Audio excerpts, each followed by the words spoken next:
Good morning, very good afternoon, ladies and gentlemen. It's a delight having you here at the Heart of HR webinar, Act Like a Leader, Think Like a Leader, with Herminia Ibarra. It's such a privilege having Herminia here, and I'd like to start by discussing what the webinar will be focusing about. Firstly, rethinking the old paradigm of thinking first, acting second. Then we're going to a couple of minutes on focusing on the outside, what it actually means. We're going to cover the leadership authenticity trap, maximizing leadership impact, and the role of HR in digitalization. Throughout the webinar, it's important you can interact with us today. So you can type your questions in a comment box, and my colleagues will be happily get the answers, get the questions and forward it to Herminia. So we try to answer as many questions as possible. Even if you don't have an opportunity to answer now, we shall do it at a later stage. Herminia will be speaking at the HR Congress in Brussels. It's such a privilege having her on board together with an elite panel of speakers. So all webinar attendees qualify for a 20% discount. And without further ado, it's my pleasure to introduce the speaker, Herminia Ibarra, the Charles Andy Visiting Professor of Organization Behavior at London Business School, also a co-chair professor of leadership and learning at INSEAD. Herminia, it's such a great pleasure. Thank you very, very much for joining us today. Thanks so much. Before we start the actual session and interview with you, I'd like to invite the audience for a poll question. And on your right side, you see everyone who joined in, you can see a poll question. What are your top challenges in leadership? And we're launching the poll. We can see the answers are coming in. And we wait for the answers to come in, and I'm happy to share. You will see the screen sharing. So we're closing the poll in 5 seconds. And we can see, as you can see, the numbers are nicely coming in. Basically, managing, as you can see, the poll result, managing internal stakeholders and the politics is really ranks quite high on the agenda. Now, let's move on to the interview, and the first question to Herminia is actually, obviously, most of you know that Herminia is the author of the best-selling book, Act Like a Leader, Think Like a Leader. And you suggest in that book that acting first is important to thinking. So what has prompted you to reconsider the old paradigm of thinking, acting process? That's a great question to start. And let me just put out a caveat. I am by no means saying stop thinking and shoot from the hip. What I'm talking about is what's the process that you go through when you're trying to transition into a new role or a new way of leading. And what's really at the heart of it is your mindset about what's important, about what's valuable, about what to contribute, about what leadership is.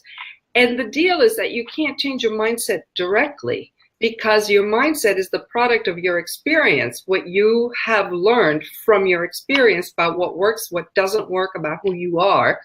You don't change your mindset directly. The only way you can change it is by getting new experiences that challenge the way you think, that open your eyes to different ways of looking at things. And it is doing, in that sense, acting, as in to get yourself into new and different situations, new and different experiences that will change the way you think. Mm. So do first and think second. You got to be a risk taker in that sense. I'm wondering, just turning to the audience again, is there any questions in regards to what Herminia said about you can't change who you are, act first and do it first before you actually sit back and think? Okay. No questions are coming in, so we'll continue with the next question.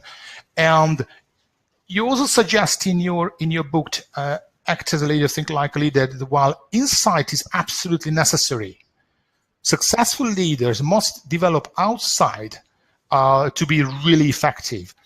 Can you please elaborate on this? What is outside, and how do you develop an outside? Right. So let me define it first and perhaps give an example. Outside is simply the fresh perspective that you get from doing new things and interacting with new and different people. It's kind of opening up your horizons. And I'll give you an example that directs directly connects to your poll. You said that as you did this poll, the thing that came up as the biggest leadership challenge is stakeholder management and internal politics. Now, that's an interesting one because we know that as organizations require people to cross more organizational lines and to collaborate more cross-functionally, all of a sudden you have a bigger and more diverse set of stakeholders to deal with. Now, some people consider that politics, and some people consider that to be a very legitimate leadership task, which is getting buy-in from people who are different from you. Now, some organizations have dysfunctional politics, that's for sure. But how do you wrap your head around this new leadership requirement that actually requires you to do that?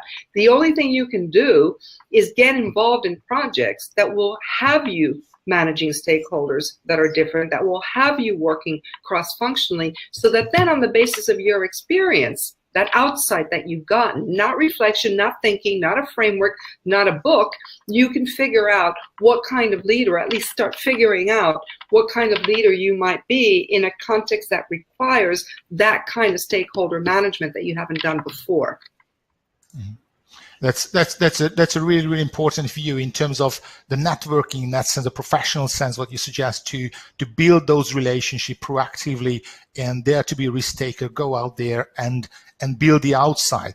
I'm turning to the audience again. We're interested in your view to move to the next session of the interview and the webinar, your poll question. In your view, what's the most important quality of the leader? Now, you will see on your right side that all the qualities are equally important, probably. But maybe in your view, some of the qualities are ranked higher a little bit than the others. So in your view, if you were to pick one, what is the most important quality of a leader? How do you judge a leader in your own sort of subjective personal view? And I see the answers are coming in nicely. So we wait for another 4 or 5 seconds.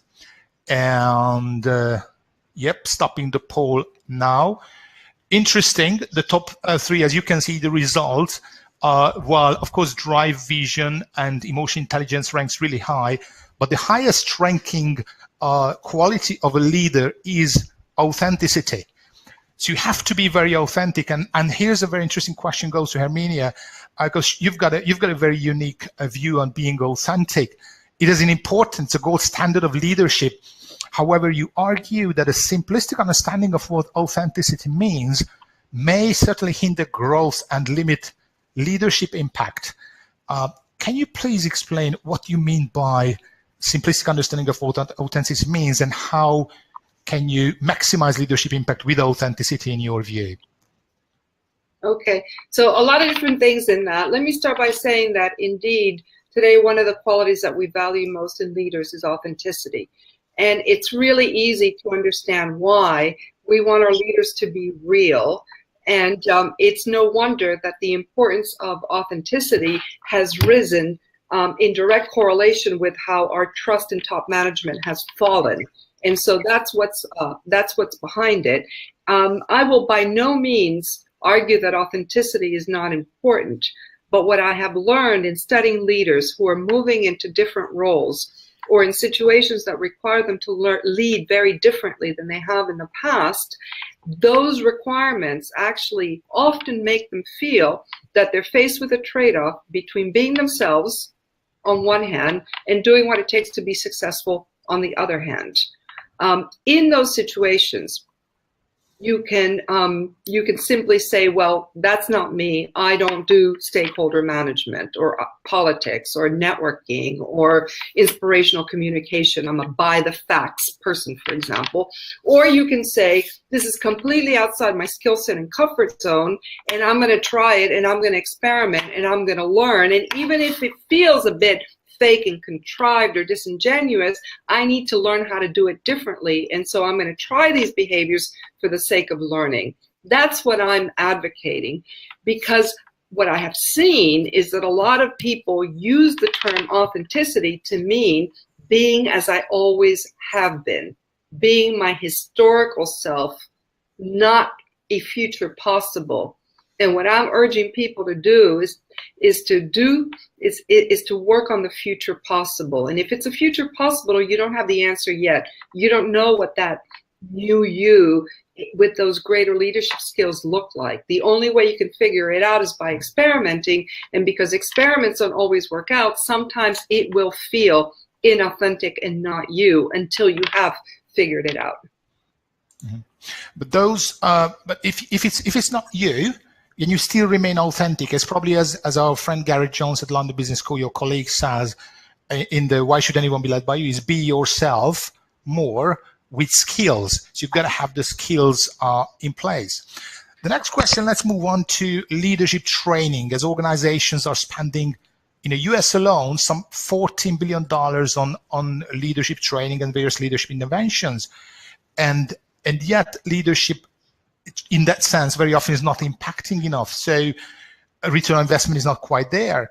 So based on your view, what are the typical pitfalls you see, and what do you think organization must change in order to maximize return on their leadership training investment?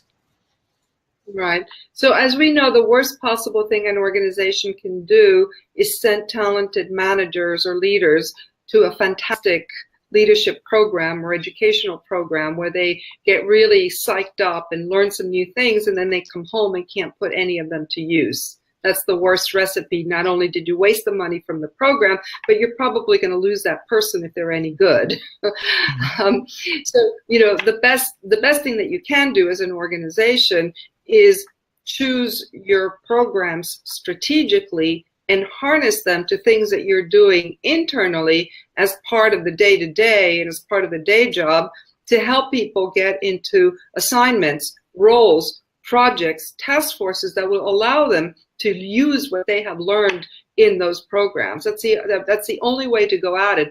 A program does a couple things. One is it gives people a chance to take a step back. We don't often have a chance to do that in our busy lives. When you take a step back, a lot of things start to gel. If you add to that a dose of feedback, meeting new people who spark new thought and some content, that's a very powerful mix, but you have to be able to use it once you get back home. Absolutely. So it's very, very critical. Whatever new skills you learn, you put in practice. Just a personal question myself, coming from me in terms of measuring the training itself. Have you seen any good examples of HR analytics in terms of leadership training intervention, or can we say that HR analytics kind of a buzzword in HR? Is this something which may help organizations to maximize leadership training investment by any means? You know, there's a lot to be said for people analytics. The problem is that what you really want to measure is the longer term impact of training. You know, we measure people as they leave and they're very happy and satisfied, but that's not necessarily the right measure. You want to understand what's happening a year down the line, 2 years down the line. And the problem is that a lot of things intervene in that time that are not within your control. People move, people shift. Some have had assignments that help them make things happen. Others have not. And so there's a lot of variables at play, and that's what has really kept us from developing the sophisticated analytics that we need in order to measure the results of these programs. Mm-hmm. Excellent. Thank you very much, Herminia, for your insights. Now I'm turning to the audience. Are there any questions? We are probably halfway through the webinar, so I'm just wondering if anybody has any questions in regards to leadership training, leadership impact, and some of the questions coming in.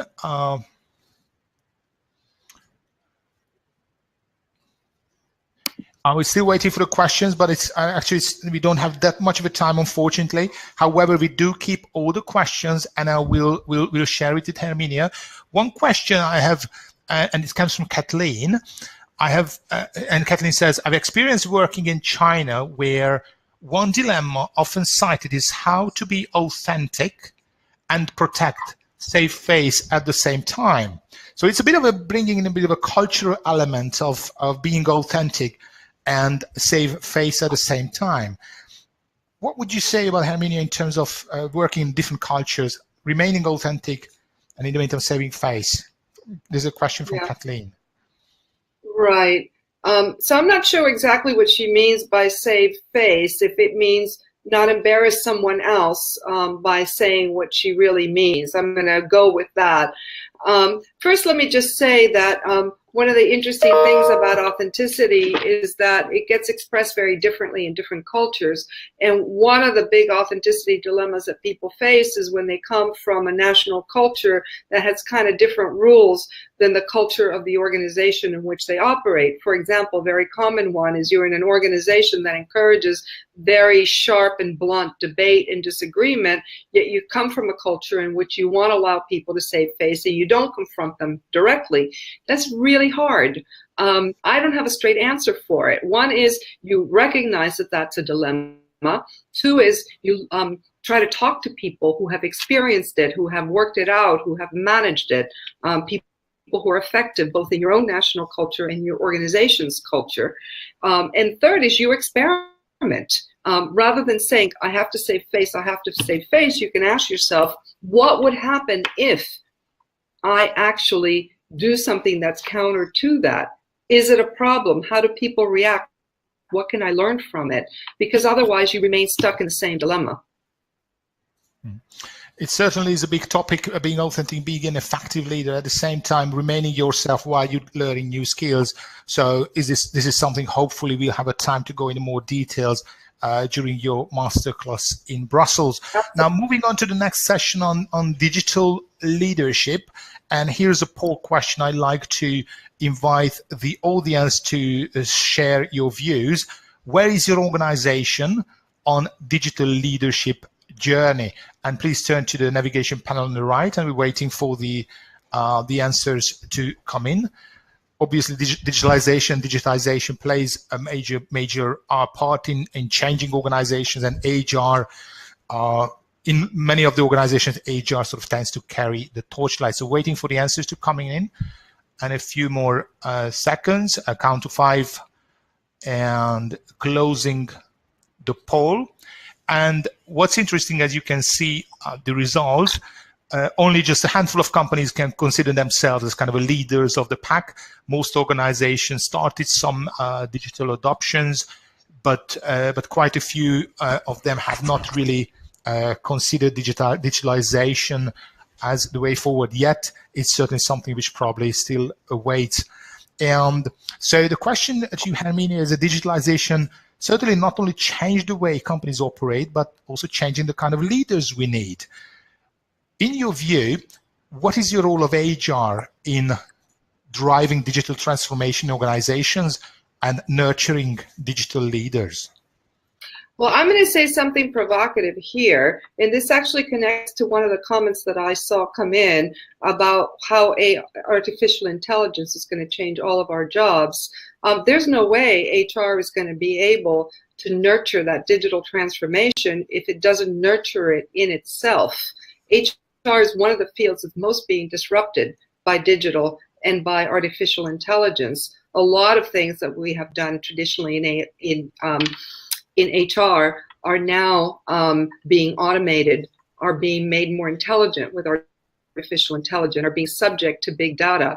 And a lot of people in HR have simply not kept up with those trends, have not understood how to use them to transform what are essentially fairly outdated systems that we're still using in HR. And so I think one of the great things that HR can do is use its own learning experience as a laboratory for then how to help people in other areas of the organization step up to digital.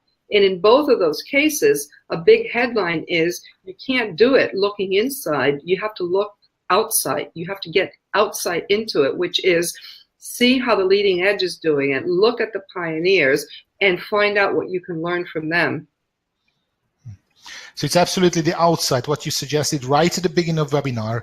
If you wish to drive digital transformation, in fact, if you wish to remain relevant in the future as an HR leader, probably we can be as provocative as it is. You got to be outside. You got to have an outside thinking, and you got to develop your outside when it comes to us later on developing insight and leading the organization on this exciting journey. Turning to the audience again, the last chance to ask questions from Herminia, and a couple of questions are coming in from Matthew. Do you think artificial intelligence will replace middle management or team leaders in the future? Is this something that actually personally concerns you? Right. So one of the things that we have seen is that organizations have been delayering quite consistently for some time. Part of it is for cost efficiency, and part of it is because people are preferring to work in flatter organizations. So as that delayering happens, more and more people are actually doing specialty work themselves as opposed to managing people. Within that specialty work, you really have to understand what of that work is really going to be very soon easier done by machines or software more effectively, more efficiently, and what is it that really requires the human touch. Now that's going to be a different set of answers for different jobs, but anybody who isn't asking themselves, what of the things that I do could a robot or an AI do better, is not preparing themselves for the future. Mm-hmm. Thank you, Herminia, for these insights. Last but not least, you will be speaking in Brussels at the HR Congress. You'll be delivering a keynote and the masterclass. Many of the speakers will expect what to expect. So I'm just wondering if you could share with us what can people expect as a result of your keynote and masterclass in Brussels? Some really clear ideas about what to do tomorrow and the next day. I'll be telling lots of stories, sharing lots of data, and most of all, provoking a bit people to start to do differently. Remember, the title of my book is Act Like a Leader, Think Like a Leader, not the other way around. And so my keynote will be successful if it gets people doing different things, as opposed to saying, that provokes some thought. What I want is for people to go out and do different things. So I really recommend to our listeners to stretch yourself, as Herminia suggests, be a risk taker in that sense, develop your outside, and join the HR Congress. And certainly, as a webinar attendee, as a token of our appreciation, we'd like to thank you for joining for us for this good half an hour session. And you can save 20% discount of your ticket. So come and experience Herminia, Dave Ulrich, and an elite panel of speakers live, up close and personal, where you will be provoked, you will be certainly challenged, but it's going to be 2 days of your investment where you will gain so much knowledge and so much insights and outsides that will help you to become one of the leaders of the HR community, one of the leader pack. So with that, thank you very, very much for joining, and thank you, Herminia, for being a fantastic interview. And we certainly look forward to meeting you in Brussels soon. And for the rest of you, I hope you found the webinar useful. Please do keep us in mind. There are future webinars coming up. Keep visiting our website, and we shall be hopefully meeting you either in person or online somewhere in the near future. Thank you very much. Have a great day, Ed. Cheers. Bye now. Bye, everyone.